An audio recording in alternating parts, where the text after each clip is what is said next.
جو بوڑھے روزے نہیں رکھ سکتے گھر بیٹھ کر یہ سورت 7 بار پڑھ لیا کریں۔ حضرت محمد صلی اللہ علیہ وسلم نے فرمایا 30,000 روزے رکھنے کا ثواب ملے گا اور تمام گناہ معاف ہو جائیں گے۔ محترم ناظرین، جو بوڑھے روزے نہیں رکھ سکتے اللہ کی رحمت کے دروازے بند نہیں ہوتے، کیونکہ رمضان المبارک کا مہینہ ایمان والوں کے لیے رحمت، مغفرت اور جہنم سے نجات کا پیغام لے کر آتا ہے۔ یہ وہ مقدس مہینہ ہے جس میں اللہ تعالیٰ نے روزے کو فرض قرار دیا اور اسے تقویٰ حاصل کرنے کا ذریعہ بنایا۔ قرآن مجید میں ارشاد ہوتا ہے یا ایھا الذین آمنوا کتب علیکم الصیام کما کتب علی الذین من قبلکم لعلکم تتقون، یعنی اے ایمان والو، تم پر روزے فرض کیے گئے جیسے تم سے پہلے لوگوں پر فرض کیے گئے تھے تاکہ تم متقی بن جاؤ۔ لیکن اسی صورت میں اللہ تعالیٰ اپنی رحمت اور آسانی کا دروازہ بھی کھول دیتا ہے۔ فرمایا فَمَنْ كَانَ مِنْكُمْ مَرِيضًا أَوْ عَلَىٰ سَفَرٍ فَعِدَّةٌ مِّنْ أَيَّامٍ أُخَرَ، پس تم میں سے جو شخص بیمار ہو یا سفر پر ہو تو وہ دوسرے دنوں میں اتنی ہی گنتی پوری کر لے۔ یعنی اگر کوئی شخص بیماری یا سفر کی وجہ سے رمضان کے روزے نہ رکھ سکے تو وہ بعد میں اتنے ہی روزے رکھ کر تعداد پوری کر لے۔ یہ آیت اسلام کی آسانی اور رحمت کو واضح کرتی ہے۔ اللہ تعالیٰ بندوں پر سختی نہیں کرتا بلکہ حالات کے مطابق سہولت عطا فرماتا ہے۔ اور آگے فرمایا لا یکلف اللہ نفسا الا وسعها۔ یہ آیات اس آیت کو واضح کرتی ہیں کہ اللہ تعالیٰ بندے کو اس کی طاقت سے زیادہ مکلف نہیں بناتا۔ اگر کوئی شخص بیماری، کمزوری یا بڑھاپے کی وجہ سے روزہ نہیں رکھ سکتا تو شریعت اس کے لیے آسانی فراہم کرتی ہے۔ یہی اسلام کی خوبصورتی ہے۔ یہ دین سختی کا نہیں بلکہ رحمت کا دین ہے۔ بوڑھے افراد یہ عمر کے اس حصے میں پہنچ چکے ہوتے ہیں جہاں جسم کمزور ہو جاتا ہے، شوگر، بلڈ پریشر، دل کی بیماری یا دیگر امراض لاحق ہوتی ہیں۔ ان کے لیے روزہ رکھنا بعض اوقات نقصان دہ ہو سکتا ہے۔ ایسے افراد کے لیے قرآن نے فدیہ کا حکم بیان فرمایا ہے وَعَلَى الَّذِينَ يُطِيقُونَهُ فِدْيَةٌ طَعَامُ مِسْكِين، یعنی جو لوگ روزہ رکھنے کی طاقت نہ رکھتے ہوں وہ فدیہ دیں، ایک مسکین کو کھانا کھلانا۔ یہ آیت اس بات کی دلیل ہے کہ اللہ تعالیٰ نے بوڑھے اور کمزور بندوں کو محروم نہیں بلکہ ان کے لیے متبادل راستہ رکھا ہے۔ ناظرین، رمضان المبارک کا مہینہ اپنے اندر بے شمار برکتیں، رحمتیں اور نور سموئے ہوئے آتا ہے۔ یہ وہ مہینہ ہے جس میں زمین و آسمان کے دروازے کھول دیے جاتے ہیں، شیاطین کو جکڑ دیا جاتا ہے اور اللہ تعالیٰ اپنے بندوں کی طرف خاص رحمت کی نظر فرماتا ہے۔ ہر دن، ہر رات، ہر گھڑی اپنے اندر ایک نئی شان رکھتی ہے، لیکن رمضان کے ابتدائی ایام خصوصاً دلوں کو جھنجھوڑ دینے والے ہوتے ہیں۔ ان کی روحانی تاثیر اور بھی بڑھ جاتی ہے کیونکہ یہ ابتدائی ایام ایک نئے آغاز کی علامت ہوتے ہیں اور رمضان کے دن رحمتوں کی بارش کا پیغام لے کر آتے ہیں۔ یہ بندے کے لیے نئی زندگی، نئی امید اور نئی برکتوں کا دروازہ کھول دیتے ہیں۔ روایات میں آیا ہے کہ رسول اللہ صلی اللہ علیہ وسلم نے قرآن کریم کی بعض آیات کی خاص فضیلت بیان فرمائی اور کچھ ایام اور اوقات کو قبولیت کے خاص لمحات قرار دیا۔ جب کوئی آیت کسی مخصوص دن یا وقت کے ساتھ منسوب ہو جائے تو اس کی روحانی تاثیر کئی گنا بڑھ جاتی ہے۔ رمضان المبارک کا پہلا عشرہ جو کہ رحمت کا عشرہ ہے، اللہ کی خصوصی عنایات کا مظہر ہوتا ہے۔ یہ ایام گویا بندے کو دوہری سعادت نصیب فرماتے ہیں۔ ان دنوں اگر کوئی بندہ قرآن پاک کی اس سورہ مبارکہ کی 7 مرتبہ تلاوت کر لیتا ہے، اگر وہ روزے رکھنے کی استطاعت نہ بھی رکھتا ہو تو اسے اجر و ثواب دگنا عطا کیا جاتا ہے۔ ناظرین، قرآن کریم صرف الفاظ کا مجموعہ نہیں بلکہ زندہ معجزہ ہے۔ اس کی ہر آیت نور ہے، ہدایت ہے، شفا ہے اور رحمت ہے۔ جب بندہ خلوص دل سے کسی سورت کو پڑھتا ہے تو وہ الفاظ سیدھے عرش تک پہنچتے ہیں، فرشتے اس کے گرد جمع ہو جاتے ہیں اور اللہ تعالیٰ اس بندے پر اپنی خاص نظر کرم فرماتا ہے۔ تصور کیجئے کہ جب ایک مومن وضو کی حالت میں قبلہ رخ بیٹھ کر اس مبارک سورت کی تلاوت کرتا ہے تو کیسی نورانی فضا قائم ہوتی ہے۔ اس کے گھر میں سکون اترتا ہے، دل کی بے چینی ختم ہوتی ہے اور رزق، صحت، عزت اور برکت کے دروازے کھلنے لگتے ہیں۔ یہ دنیا آزمائش کی جگہ ہے۔ ہر شخص کسی نہ کسی پریشانی، تنگی، بیماری یا مشکل میں مبتلا ہے۔ کوئی رزق کے لیے فکر مند ہے تو کوئی اولاد کے لیے دعا گو ہے، کوئی صحت کی بحالی چاہتا ہے اور کوئی سکون قلب کا طلبگار ہے۔ ایسے میں اگر نبی کریم صلی اللہ علیہ وسلم کی طرف سے کسی مخصوص سورت کے پڑھنے کی فضیلت بیان ہو جائے تو یہ مومن کے لیے بہت بڑی خوشخبری ہے۔ کیونکہ آپ صلی اللہ علیہ وسلم کی زبان مبارکہ سے نکلا ہوا ہر لفظ سچ اور حق ہے۔ جب آپ صلی اللہ علیہ وسلم کسی عمل کی برکت بیان فرمائیں تو اس میں یقیناً دنیا اور آخرت کی بھلائی پوشیدہ ہوتی ہے۔ قرآن پاک میں آتا ہے، ہم نے انہیں رسول بنایا، خوشخبریاں سنانے اور آگاہ کرنے والے، تاکہ رسولوں کے بھیجنے کے بعد اللہ تعالیٰ پر لوگوں کی کوئی حجت اور الزام رہ نہ جائے۔ اللہ تعالیٰ کے رسول کسی بھی معاشرے میں انقلاب برپا کر دیتے ہیں، ایک بدحال معاشرے کو اوج کمال تک پہنچا دیتے ہیں۔ رسولوں کی تعلیمات پر چلنے والوں کی آخرت کے ساتھ دنیا بھی سنور جاتی ہے۔ تاریخ یہ بتاتی ہے کہ عرب کا بدترین معاشرہ محمدی تعلیمات کی روشنی سے منور ہو کر چند ہی دہائیوں میں دنیا کی صالح ترین قوم بن گیا۔ اسلام پر عمل کرنے سے انہیں دین کی برکت کے ساتھ دنیا میں بھی عظمتیں نصیب ہوئیں۔ دنیا کی سپر طاقتیں اس دعوت نبوی کے بعد ان کے سامنے ٹھہر نہ سکیں۔ نبی کریم صلی اللہ علیہ وسلم نے پیش گوئی کی تھی کہ میں کثر و کثرت کے خزانے تمہارے ہاتھوں میں دیکھ رہا ہوں، جو حرف بہ حرف پوری ثابت ہوئیں۔ رسولوں کی دعوت لوگوں کو اللہ سے جوڑنے کے لیے ہوتی ہے، دنیا سے بے رغبتی اور اللہ کی رضا کے ہر دم حصول کی جدوجہد، دنیا کی رنگینیوں میں مگن ہونے اور دنیا بنانے کی بجائے اپنے خالق کے حقوق کی ادائیگی کی طرف متوجہ کرنا۔ جب دل کی دنیا بدلتی ہے، ہدف و منزل بدلتا ہے، تو دنیا کے مفادات انسان کو ہیچ نظر آنے لگتے ہیں۔ انسان میں اس کا دل ہی سب سے مرکزی حیثیت رکھتا ہے، جو ایمان کا منبع اور مرکز ہے۔ اس دل کے تابع ہی انسان کا دماغ اور پورا جسم اور جان ہے۔ جب دل پر اللہ کی حکومت قائم ہو جاتی ہے تو نظریات اور مقتدیات تبدیل ہونا شروع ہو جاتے ہیں۔ دل بدلتا ہے تو انسان بدلتا ہے، اس کے طور و اطوار بدلتے ہیں۔ انسان کا جسم اللہ کا مطیع ہوتا ہے تو انسان کی اطاعت کے ساتھ اس کی آل اولاد، اس کا کنبہ قبیلہ، اس کا کاروبار، تجارت سب اللہ کے لیے ہو جاتا ہے۔ اس انسان کو خالق ارض و سما نے جو نعمتیں عطا کی ہیں، ایک مطیع دل کا مالک مسلمان ان تمام نعمتوں میں اللہ کے احکام کو جاری و ساری کرنا شروع کر دیتا ہے۔ پتہ چلتا ہے کہ اس کائنات ارضی میں سب سے اہم چیز انسان ہے، اور انسان میں سب سے قوی چیز اس کا دل ہے، جو فکر و خیال اور قوت و طاقت کا منبع ہے۔ اعتقادات و نظریات درست ہو جائیں تو پھر یہ پوری کائنات اللہ تعالیٰ نے انسان کے لیے ہی بنائی اور اس کے لیے ہی مسخر کی ہے۔ وَالَّذِي خَلَقَ لَكُم مَّا فِي الْأَرْضِ جَمِيعًا، سورۃ البقرہ۔ وہ اللہ جس نے تمہارے لیے زمین کی تمام چیزوں کو پیدا کیا۔ قرآن پاک میں ایک اور سورت میں آیا ہے، سورۃ الجاثیہ، اللہ ہی ہے جس نے تمہارے لیے سمندر کو تابع بنا دیا تاکہ اس کے حکم سے اس میں کشتیاں چلیں اور تم اس کا فضل تلاش کرو، اور تاکہ تم شکر بجا لاؤ، اور آسمان و زمین کی ہر چیز کو بھی اس نے اپنی طرف سے تمہارے لیے تابع کر دیا ہے۔ جو غور کریں یقیناً وہ اس میں بہت سی نشانیاں پا لیں گے۔ انسان ہی اشرف المخلوقات اور مقصود کائنات ہے۔ رسل و انبیاء ظاہری اور مادی چیزوں کی اصلاح کی بجائے انسان کی اصلاح پر توجہ مرکوز رکھتے ہیں۔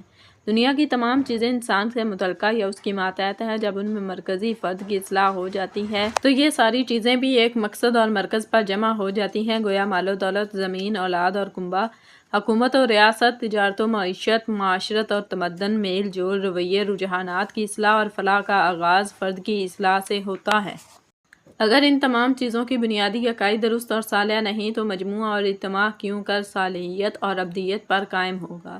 رسولوں نے معاشرے میں انقلاب انسانوں کے قلب و ذہن میں تبدیلی لا کر پیدا کیا۔ رسول اللہ صلی اللہ علیہ وسلم کی طرف سے مستند تعلیمات پیش کرتے ہیں اور ان تعلیمات کے مطابق اپنی عملی مثال پیش کرتے ہیں۔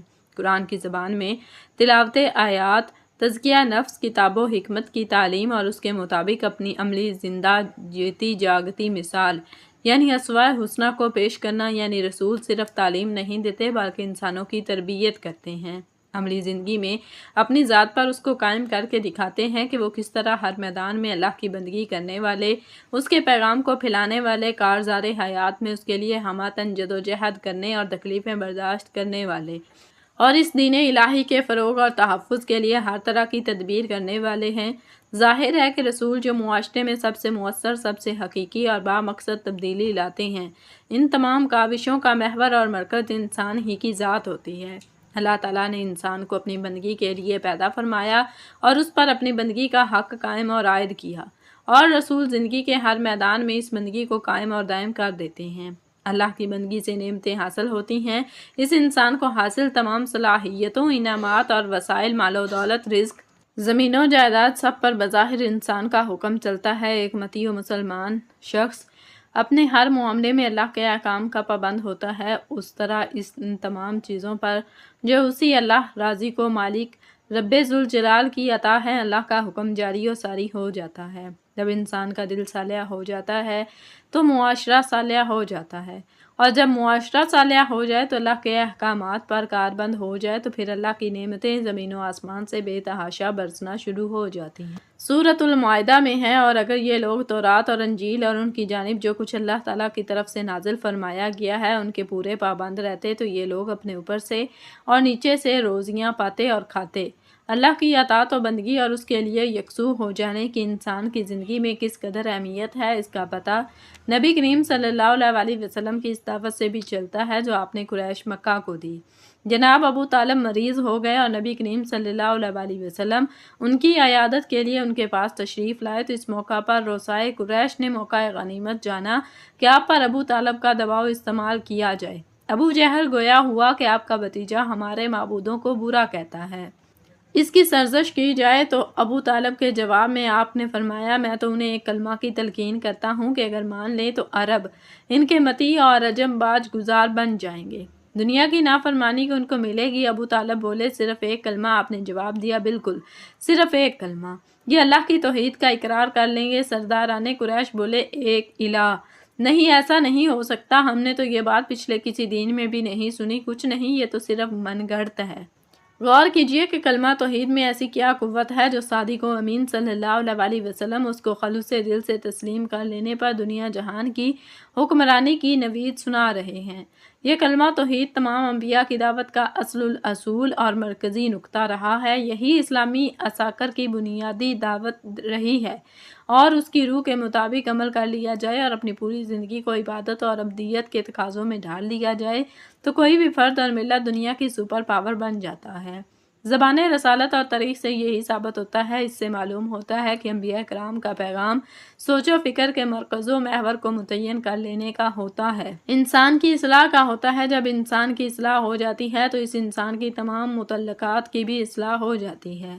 اس سے یہ بھی پتہ چلتا ہے کہ مال و دولت، ترقی، دنیا میں حکومت اور غلبہ، خوشی اور اطمینان اور اللہ کی بے پایہ نعمتوں کا اسلام کسی طور مخالف نہیں ہے، لیکن ان نعمتوں کے حصول کا طریقہ براہ راست نہیں۔ اسلام نے کہیں یہ نہیں کہا کہ مال جمع کرنے اور حکومتیں حاصل کرنے میں ساری صلاحیتیں کھپا دو، نعمتوں کی بھرپور جدوجہد کرو، بلکہ یوں کہا ہے کہ اللہ کی رضا اور اتباع اور زندگی کے ہر میدان میں اس کی بندگی کے تقاضے پورے کرو تاکہ اللہ تعالیٰ تمہیں یہ انعامات بھی عطا کرے۔ یہ سب نعمتیں اللہ کی عطا اور تحفہ ہیں۔ ناظرین، رمضان کا پہلا عشرہ رحمت کا عشرہ کہلاتا ہے۔ یہ وہ ایام ہیں جب اللہ تعالیٰ اپنے بندوں کو گناہوں سے پاک کرنے کے مواقع عطا کرتا ہے۔ جو انسان ان ایام میں کوئی نیک اعمال کرے وہ اسی رحمت کے ماحول میں آ جاتا ہے، اور اگر کوئی بندہ ان ایام میں اللہ کے کلام کی تلاوت کرے تو اس کا پورا سال خیر و برکت سے بھر جاتا ہے، اس کے معاملات آسان ہو جاتے ہیں اور اس کی دعائیں قبول ہونے لگتی ہیں اور اس کے دل میں ایمان کی تازگی پیدا ہو جاتی ہے۔ اور جو روزے نہیں رکھ سکتے، بوڑھے ہو چکے ہیں، ان میں طاقت اور استطاعت نہ ہے، تو وہ قرآن پاک کی یہ سورت 7 مرتبہ پڑھنے سے رمضان المبارک کے تمام فضائل حاصل کر لیتے ہیں۔ رمضان کے پہلے عشرے کی اہمیت اس لحاظ سے بھی زیادہ ہے کہ یہ ایک ایسا دورانیہ ہوتا ہے جس میں اللہ تعالیٰ اپنے بے شمار رحمتیں بندوں پر نازل کرتا ہے۔ اس عشرے کی فضیلت قرآن و حدیث میں بھی بیان کی گئی ہے۔ رحمت کا عشرہ، جس میں اللہ تعالیٰ کی خاص عنایات بندوں پر ہوتی ہیں اور ان کی دعائیں قبول ہوتی ہیں۔ حدیث میں آتا ہے کہ جب رمضان کی پہلی رات آتی ہے تو اللہ تعالیٰ اپنی رحمتیں زمین پر نازل کرتا ہے۔ اس عشرے میں نفل عبادات، قرآن کی تلاوت، روزہ اور ذکر کی برکات سے بے شمار ہیں جو انسان کو اللہ کے قریب لے جاتی ہیں۔ یہ عشرہ اپنے گناہوں کی معافی طلب کرنے، دل و دماغ کو پاک کرنے اور روحانی بہتری کے لیے بہترین وقت ہے۔ رمضان کا روزہ محض بھوک اور پیاس برداشت کرنے کا نام نہیں بلکہ یہ صبر، تقویٰ اور روحانی پاکیزگی حاصل کرنے کا ذریعہ ہے۔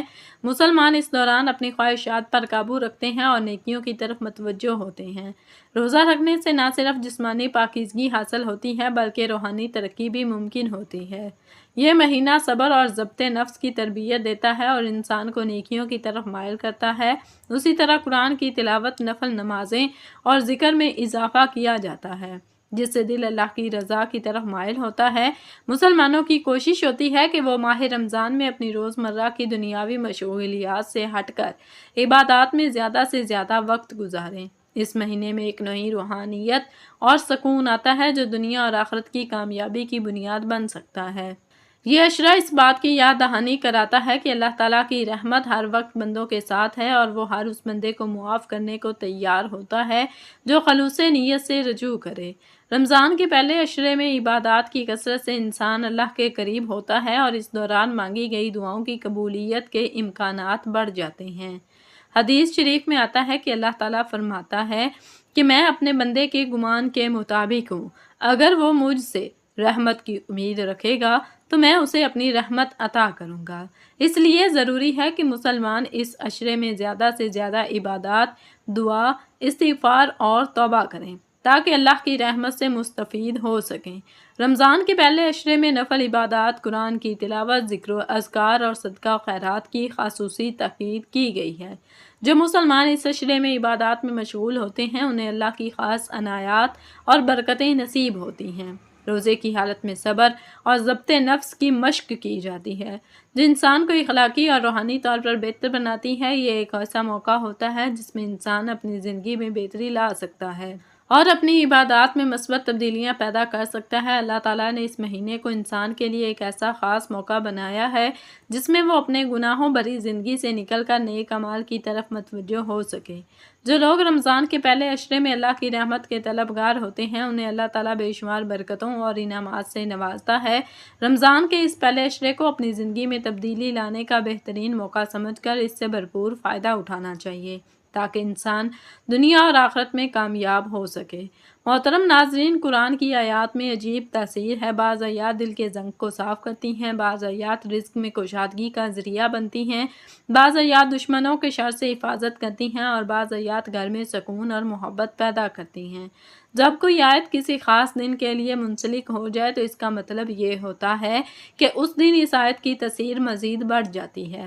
یہ اللہ کی رحمت کا نظام ہے کہ وہ اپنے بندوں کو مختلف مواقع دے کر انہیں اپنی طرف متوجہ کرتا ہے۔ یہ اللہ تعالیٰ کی صفت رحمانیت کا خاص پہلو ہے کہ وہ اپنے بندے کو توبہ، رجوع اور مغفرت کی مختلف مواقع جیسے شب قدر، رمضان اور آزمائش فراہم کر کے اپنی طرف مائل کرتا ہے۔ یہ مسلسل توجہ کا نظام بندوں کے لیے اپنی اصلاح اور قرب الہی حاصل کرنے کا بہترین ذریعہ ہے۔ تو ناظرین محترم، چلتے ہیں آج کی اس ویڈیو کے عنوان کے مطابق کہ جس میں سوال ہے کہ جو بزرگ روزہ نہیں رکھ سکتے وہ رمضان کے عظیم اجر سے محروم ہو جائیں گے۔ کیا وہ 30 روزوں کے ثواب سے محروم رہ جائیں گے؟ تو اس کا جواب ہے ہرگز نہیں۔ رسول اکرم صلی اللہ علیہ وسلم نے نیت کی اہمیت کو بیان کرتے ہوئے فرمایا، انما الاعمال بالنیات، یعنی اعمال کا دار و مدار نیتوں پر ہے۔ اگر کسی بوڑھے شخص کے دل میں یہ حسرت ہو کہ یا اللہ اگر میں طاقتور ہوتا تو روزہ رکھتا تو اس کی سچی نیت اسے اجر دلا سکتی ہے۔ حدیث میں آتا ہے کہ اگر بندہ کسی بیماری یا عذر کی وجہ سے وہ عمل نہ کر سکے جو وہ معمول کے مطابق کیا کرتا تھا تو اللہ تعالیٰ اسے وہی اجر عطا فرماتا ہے۔ یہ اللہ کی رحمت کا کتنا بڑا اعلان ہے۔ پھر ذکر و تلاوت کی فضیلت بھی قرآن و حدیث میں بار بار بیان کی گئی ہے۔ اللہ تعالیٰ فرماتا ہے فَاذْكُرُونِی أَذْكُرْكُمْ، یعنی تم میرا ذکر کرو میں تمہیں یاد کروں گا۔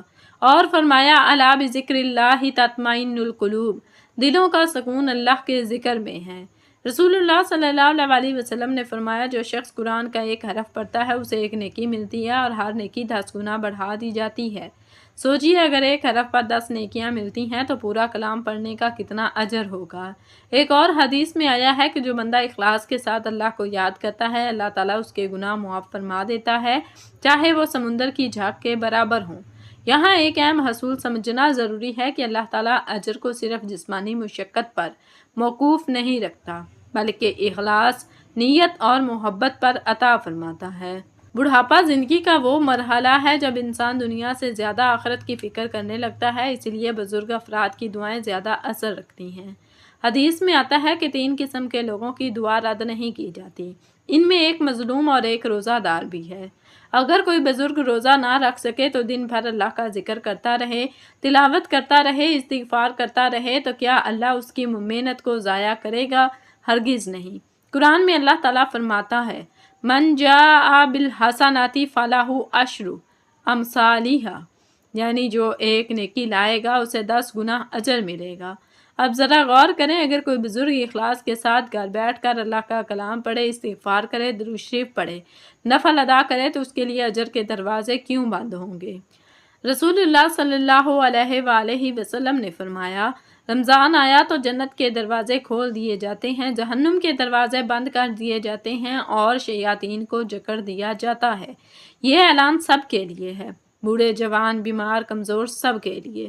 تو ناظرین، آپ کو بتاتے ہیں اس صورت کے بارے میں کہ جو شخص بوڑھے ہو چکے ہیں اور روزہ رکھنے کی ان میں طاقت اور استطاعت نہیں ہے تو وہ ماہ رمضان میں روزانہ 7 مرتبہ اس سورت کی تلاوت کر لیں، انشاءاللہ ان کو روزے کی طرح اجر و ثواب ملے گا۔ کوئی سورت کی تلاوت وہ لوگ ماہ رمضان المبارک میں روزانہ کسی بھی وقت کر سکتے ہیں۔ اگر وہ کسی نماز کے بعد پڑھنا چاہیں تب بھی پڑھ سکتے ہیں، ورنہ جب جہاں جیسے ان کو وقت مل جائے وہ یہ عمل کر سکتے ہیں۔ اس کے لیے سب سے پہلے آپ نے حضور پاک صلی اللہ علیہ وسلم کی ذات اقدس پر درود پاک کا نذرانہ پیش کرنا ہے۔ درود پاک آپ کوئی سا بھی پڑھ سکتے ہیں، ایک بار ثواب کی نیت سے میرے ساتھ بھی درود پاک پڑھ لیں۔ اللہم صلی علی محمد وعلی آل محمد کما صلیت علی ابراہیم وعلی آل ابراہیم انک حمید مجید۔ اللہم بارک علی محمد وعلی آل محمد کما بارکت علی ابراہیم وعلی آل ابراہیم انک حمید مجید۔ درود پاک پڑھنے کے بعد آپ نے یہ آیت پڑھنی ہے، فَدَعَا رَبَّهُ أَنِّي مَغْلُوبٌ فَانتَصِرْ۔ یہ آیت ہے، آپ نے 41 مرتبہ پڑھنی ہے اور اس کے بعد آپ نے 7 مرتبہ یہ 7 آیات والی سورت یعنی سورت فاتحہ کی تلاوت کرنی ہے۔ بسم اللہ الرحمن الرحیم، الحمدللہ رب العالمین، الرحمن الرحیم، مالک یوم الدین، ایاک نعبد و ایاک نستعین، اہدنا الصراط المستقیم، صراط الذین انعمت علیہم غیر المغضوب علیہم ولا الضالین۔ 7 مرتبہ سورۃ فاتحہ پڑھنے کے بعد آپ نے ایک تسبیح استغفر اللہ کی پڑھنی ہے اور آخر میں پھر دوبارہ درود پاک پڑھنا ہے جو شروع میں پڑھا تھا۔ تو جو بزرگ روزہ نہیں رکھ سکتے وہ قرآن پڑھ کر ہزاروں نیکیاں حاصل کر سکتے ہیں۔ کیا واقعی عظیم اجر مل سکتا ہے؟ حدیث میں آیا ہے کہ بعض اعمال کا اجر کئی گنا بڑھا دیا جاتا ہے، خاص طور پر رمضان میں۔ اللہ تعالیٰ فرماتا ہے، ان اللہ لا یضیع اجر المحسنین۔ اگر ایک نیکی 10 گنا ہے اور رمضان میں 70 گنا یا اس سے بھی زیادہ ہو سکتی ہے تو اخلاص کے ساتھ تلاوت کرنے والے کو بے حساب اجر مل سکتا ہے۔ لہٰذا جو بزرگ روزہ نہیں رکھ سکتے وہ مایوس نہ ہوں، ان کے لیے بھی ثواب کے خزانے کھلے ہیں۔ وہ گھر بیٹھ کر قرآن کی تلاوت کریں، درود پڑھیں، استغفار کریں، نوافل ادا کریں، صدقہ دیں، فدیہ ادا کریں اور اخلاص کے ساتھ اللہ سے مانگیں۔